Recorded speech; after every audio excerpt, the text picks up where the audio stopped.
বিসমিল্লাহির রহমানির রহিম। ত্রয়োদশ জাতীয় সংসদের সাধারণ নির্বাচনে নির্বাচিত মাননীয় সদস্যবৃন্দ, আসসালামু আলাইকুম। আপনাদেরকে আন্তরিক অভিনন্দন। এখন আপনাদেরকে শপথ বাক্য পাঠ করানো হবে। আপনাদেরকে অনুগ্রহ করে দাঁড়িয়ে শপথ পাঠ করার জন্য অনুরোধ করছি।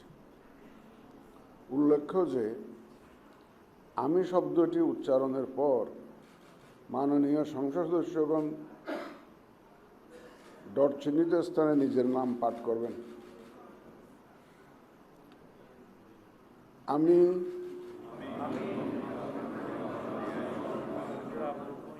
সংসদ সদস্য নির্বাচিত হইয়া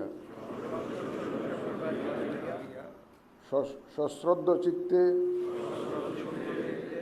শপথ বা দৃঢ়ভাবে ঘোষণা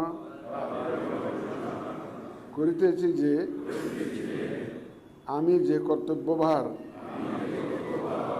গ্রহণ করিতে যাইতেছি তাহা আইন অনুযায়ী ও বিশ্বস্ততার সহিত পালন করিব। আমি বাংলাদেশের প্রতি অকৃত্রিম বিশ্বাস ও আনুগত্য পোষণ করিব এবং সংসদ সদস্যরূপে আমার কর্তব্য পালনকে ব্যক্তিগত স্বার্থের দ্বারা প্রভাবিত হইতে দিব না।